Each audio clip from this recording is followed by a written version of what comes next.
Welcome back. I got the rotation 17 reviews ready to go, so I figured let's just hop into those, shall we?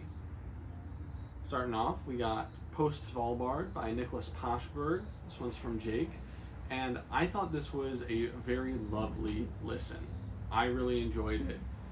I thought it was a great set of really elegant and emotive tracks.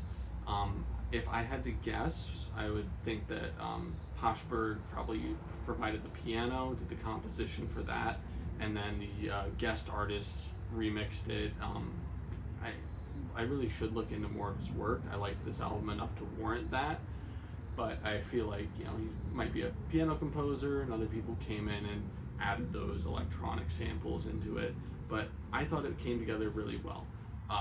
I've always had like a fascination and a love for the Arctic, so when I saw this album was named after Svalbard, which is a Arctic archipelago north of Norway, I thought that was neat, and I feel like the vibe of the album really fit, really fit that kind of cold and desolate atmosphere, but with that same peace and vastness. I guess I really enjoyed it. I thought it was nice and relaxing. It was quite beautiful, to be honest, to listen to. And I think that's something I'm definitely going to want to revisit in the future, especially if I'm doing like something tedious. I'm working on a spreadsheet or a database, work from home kind of stuff. That's definitely something I'd put on to just do some work to. So I loved it. I thought it was nice and cohesive, didn't get stale, didn't get repetitive. Lovely piece of electronic music. So, Post Svalbard, gonna give that an 8.5 out of 10.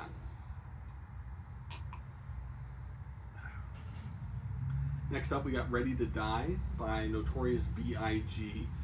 I'm still not the biggest fan of traditional rap, I would say. But listening to this album, I can say that, Biggie is undeniably talented. Like, I understand why he was popular, why he's still in conversations about being like the greatest of all time. His lyricism, his flow, his beats were incredible throughout the whole thing. And usually I'm not super invested, and I'm kind of turned off, I guess, a little bit when they're talking about traditional like gangster stuff. But I thought he delivered it well. He delivered it in a way that kind of roped me in, and while explicitly I thought he was braggadocious, it felt more comfortable than I think the subject often is handled with other artists. So I did enjoy it. I'd say especially I enjoyed it more than I thought I would. I know ALLI is a pretty solid Biggie fan. I know she's like East Coast ride or die.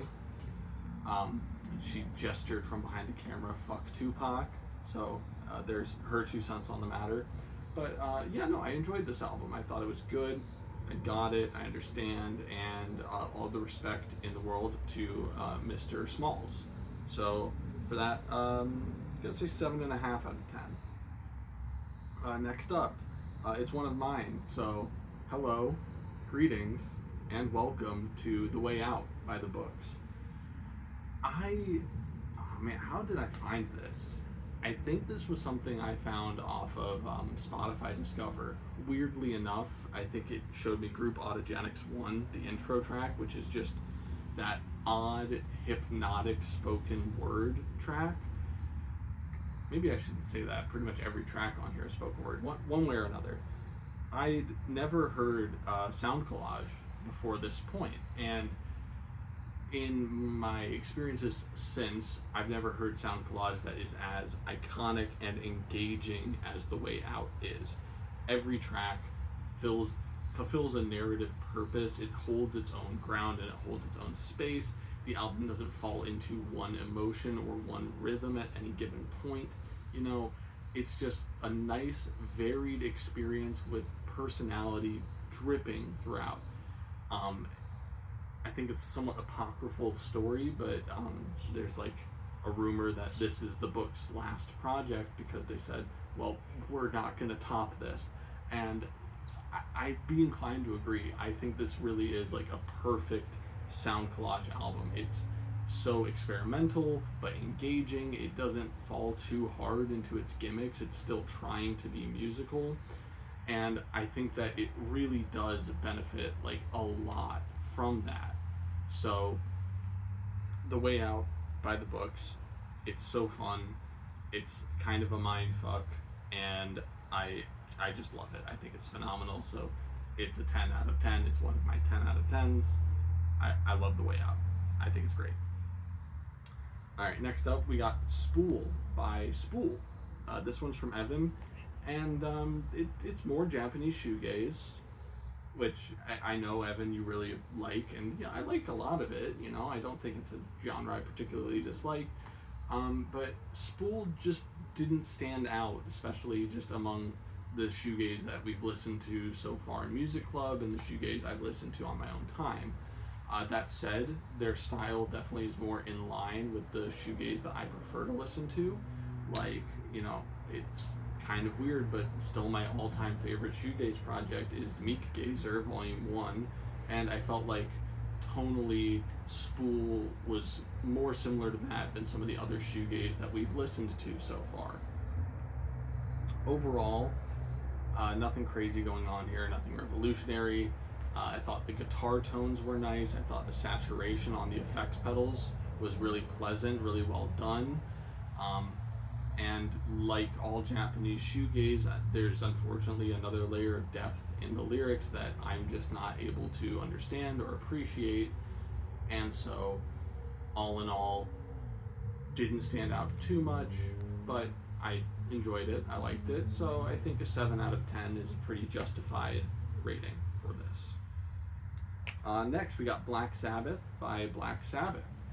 And I think it's interesting, Brendan, that it's from Brendan. I think it's interesting that you chose to submit Black Sabbath over Paranoid, because Paranoid, I think, is the more consensus best Black Sabbath album. And like, don't get me wrong, Black Sabbath is good, but I think Paranoid is a better album. You know, if it were for like the music history of it, where Black Sabbath is obviously like the seminal metal album, really developed the tones and the theming that blossomed into the wider metal movement, that's fair, that's one thing. But the refinement of it on Paranoid, I think, is a better example, especially of what Black Sabbath does best, what they're known for. And so, with all that in mind, listening through Black Sabbath and trying my best to not continuously compare it in my head to Paranoid, I thought it was good. The tracks were fine. The performances were solid. It just could have used some more polish. You know, it still was doomy. It was gloomy. It had those tasty Sabbath riffs in there, and it had that kind of nice vintage appeal to it. But I just know that it can be better, and so with all the respect in the world, I think that Black Sabbath, self-titled, 8 out of 10. You know, it's good. I'd even say it's great, but it's hard to give it a higher rating knowing that they have so much higher to peak. Gotta flip my page. Ugh. All right, next up we got Isolation by Kali Uchis from Hunter. You know, it's pop, and I always have a hard time kind of judging pop. I thought it was fun, and it was bouncy, it was, you know, very danceable, and I will say that I thought that it was pretty distinct from like other pop, other contemporary artists, you know, in that genre, but, you know, it still lacked, I guess, that explosiveness that I look for, which, you know, it's fair. It's made for, you know, wider audiences, and, you know, that's, again, it's always the artist's decision, and I'm always going to respect the choices the artists make. And so I just think that Kali Uchis just probably isn't, for me, not going to be my favorite. Some of the tracks were nice, and I enjoyed them, especially the ones where she got a little more abstract with it, made some more experimental choices in the instrumentals. But the rest just didn't stick with me. I didn't find them super noteworthy one way or another. Especially, I think I liked the tracks that had more of a dreamier, more ethereal vibe to them, because I felt like that kind of made her stand out a little more from her colleagues. I don't know if that's the right word. Other artists, in that space. But for me, just nothing really caught my eye, caught my ear here. So I'm thinking of 5.5. Nothing egregious, just nothing too special to me. Alright, and the wind blew my book, so I have to get back. Oh no, my hand was wet, now there's some smudging. Well, okay. Moving on. We got Futha by Heilung and Kyle. And it was certainly interesting, that kind of Norse folk revival. Revival might be the better word for it. I don't know. But beyond what its genre is, beyond that factor, I just didn't really feel for it as much, especially compared in my head to Wardsruna, I think the album was titled Kvitraven, or Kvitraven, from Dom earlier in the year.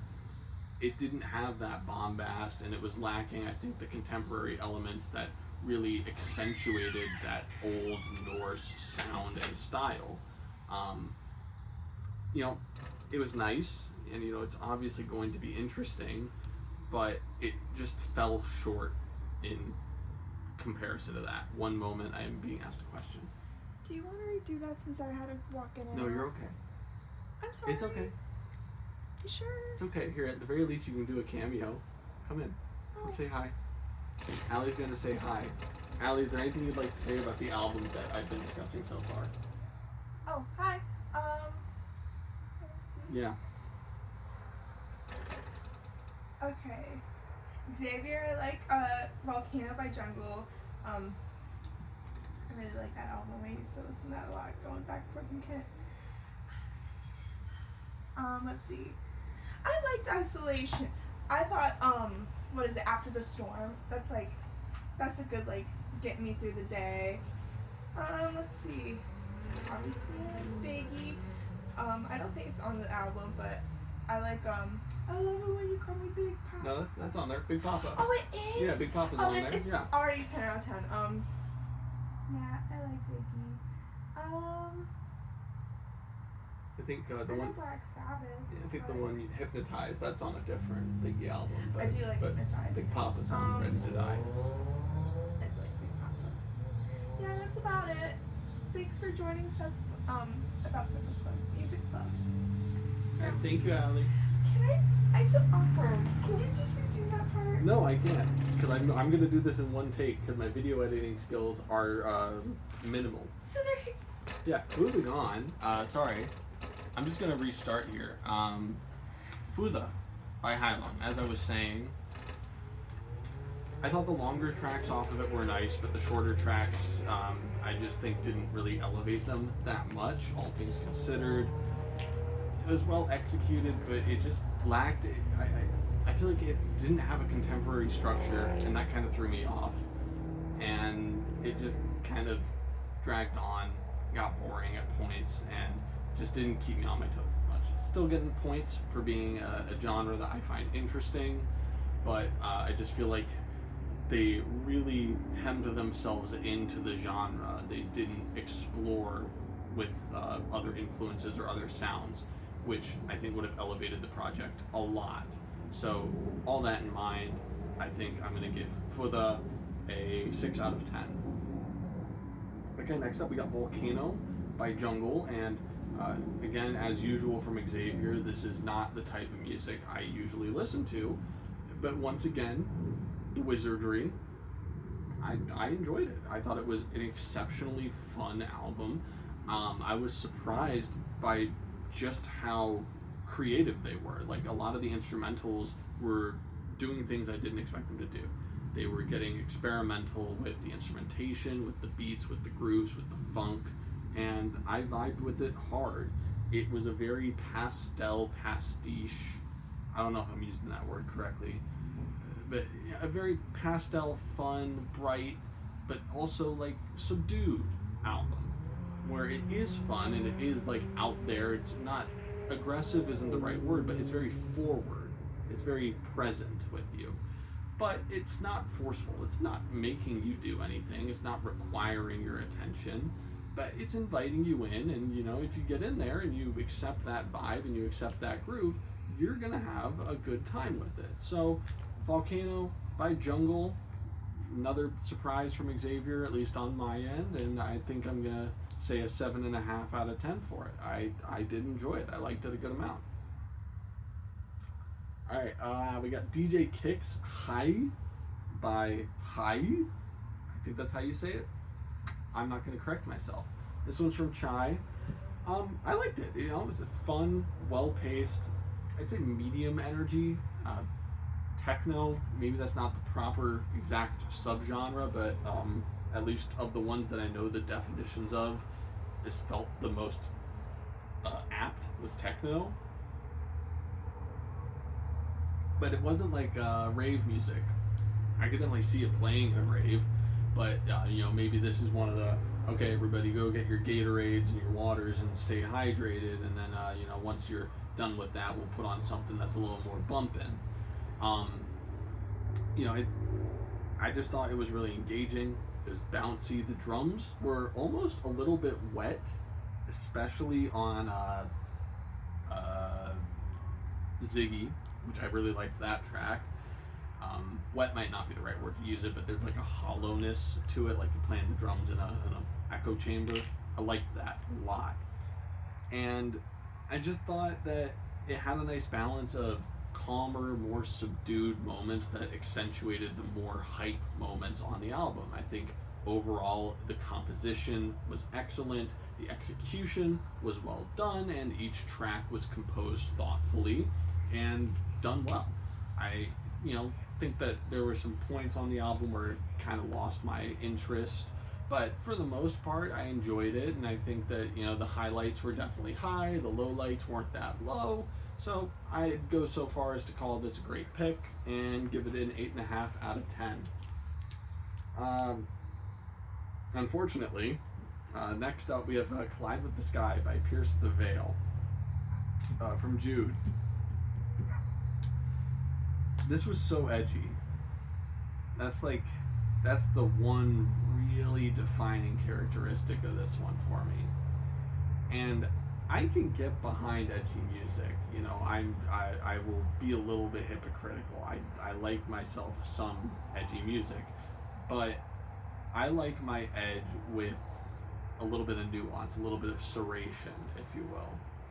And this just didn't have that, or at least I couldn't find it. And you know, that might be on me. That might be because I just don't have a ton of experience with screamo as a genre. You know, realistically, there's only one screamo song that I absolutely love, and that's King Park by La Dispute. But this came off as whiny. It came off as fabricated. It addressed issues and problems that are real, but the delivery of it, I guess, signified or insinuated a detachment that made it feel almost exploitative, and it just kind of felt a little icky at times. I don't know. Like, I get it. I understand how it's appealing. I understand why, you know, Pierce the Veil is a well-known band and is widely liked and has some large appeal. It just didn't land for me. It felt fake. Felt kind of not saccharine is completely the wrong word. What am I thinking of? Manufactured. I don't even know how that popped in my head. Either way, one note I wrote down that I thought was like really nice and poetic, so of course I'm going to say it, is it's music that was hard to digest but was not at all nourishing. You know, it just took a lot of energy to consume, and I feel like that energy, there wasn't a lot of payoff for it. So Pierce the Veil, Realistically, I'm probably gonna give it like a 4 out of 10. It's just not my taste. Let me go back though. Let me say one nice thing. There were a couple times. I think it was like Riot in the Bronx, maybe Bulls in the Bronx. That might be the track I'm thinking of. Where they had some flair of Latin guitar, and I feel like if they explored that more, they brought in more elements that are outside of that traditional fast-paced guitar and like high-pitched riffing. Yeah, I think it'd be nicer. I think that they could have done more with it, but at least that was an element that I thought, oh, okay, that's neat. I like that. So, they had potential. I just feel like they put their eggs in maybe not the wrong basket, but it's not the basket for me. So, collide with this guy. It's a 4 out of 10. I'm sorry. All right. Lastly, we got The Last Resort by Trentemøller from Nick, and this was a nice, relaxing listen. Some dark something or another. I don't know if this is technically dub or if it's just generic EDM, but it's something, and I appreciated the very atmospheric nature of it. I thought that it was sweet, it was pleasant, it was a comfortable listen.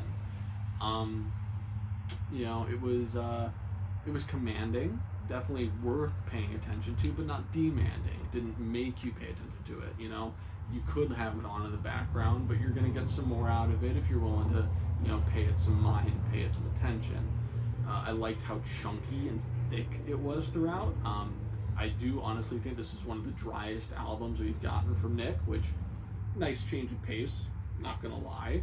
But, I usually, at least in my head, when I'm thinking of something thick and chunky, I'm thinking that it's wet. But I felt like this album was pretty damn dry, and yet it still had that bite to it. That nice mouth feel, if you will. It was wubby. I'm sorry, I'm butchering the vocabulary on these, but I liked the wub. The wub was really nice, I know it can be overdone and sometimes cliched, but I thought it was a tasteful use of wub. Oh, we got Harley Rider. Look at you, bud. Look at you. Very cool. It'll be really funny if that doesn't come up in the audio. Anyways, there's a dark, peaceful, pleasant atmosphere, easy listening, easy reviews. I'll see you all next. Oh wait, shit. I have to give that a number. 7.5 out of 10. Last Resort. Okay. I'll see you guys next. Whatever. Bye.